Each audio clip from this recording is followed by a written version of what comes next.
Nul être n'est plus effrayant, plus dangereux que les ombrages. Leur corps est d'une absence de clarté qui se fondent dans la nuit comme les particules dans l'air. Aucune matière ne les compose, si ce ne sont les ombres.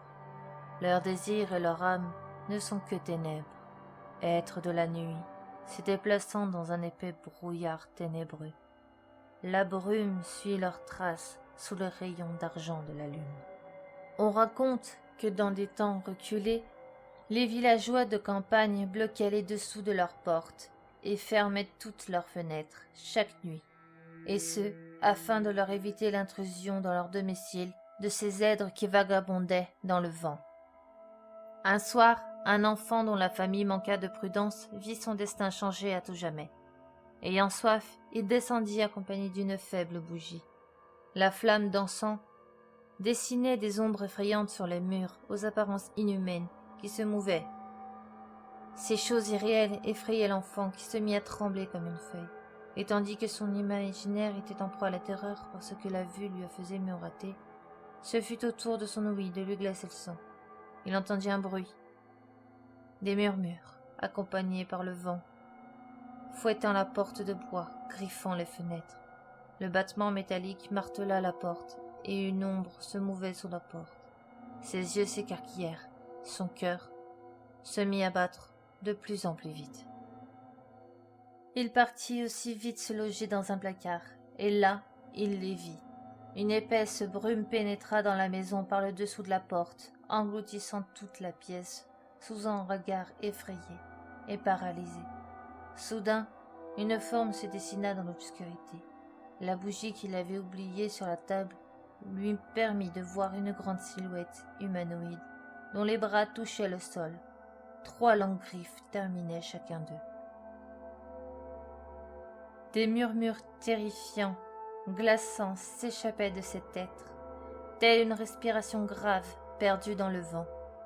L'enfant pâlit, tenta de maintenir sa respiration à un rythme normal. Celle-ci s'accélérait en faisant plus de bruit. Il tremblait à l'idée de se faire repérer. La chaleur de ce minuscule espace l'étouffait, l'angoissait. La brume pénétra dans l'armoire et entoura le garçon. Celui-ci fut inondé par la panique. Ces choses le tétanisaient, le paralysaient. Il étouffait dans l'épais brouillard. Sa gorge se serrait, brûlait, ses yeux piquaient. Il toussota. Sa main se porta instinctivement sur sa bouche. La crainte de se faire repérer écrasa ses tripes. Soudain, il les vit. Les ombrages, le brouillamini s'infiltra jusque dans son esprit. De son point de vue, il se situait au même endroit qu'eux, comme s'il avait perdu toute consistance et avait fondu en eux.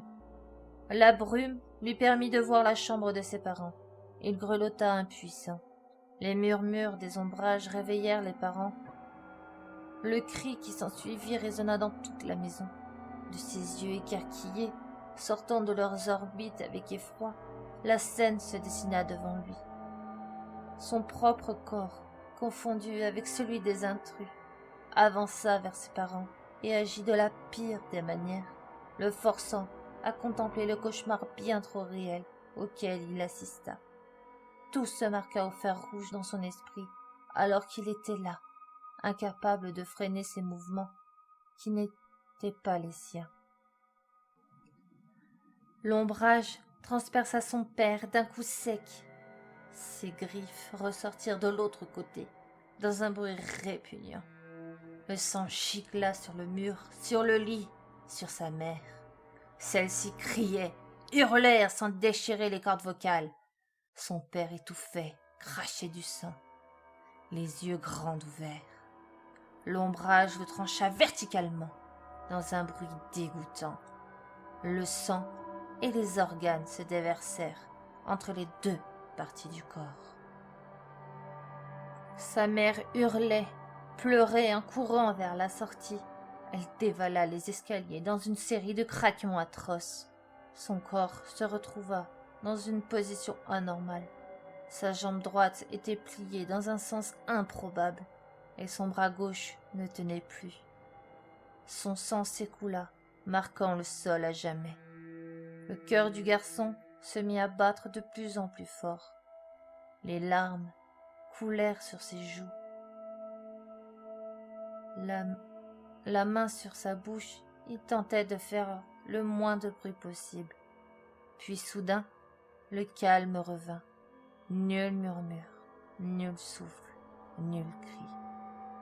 Les ombrages avaient disparu, laissant le petit garçon physiquement seul dans ce lieu devenu bien macabre, mais à jamais hanté par ces quelques minutes tournoyant en boucle dans son esprit depuis lors.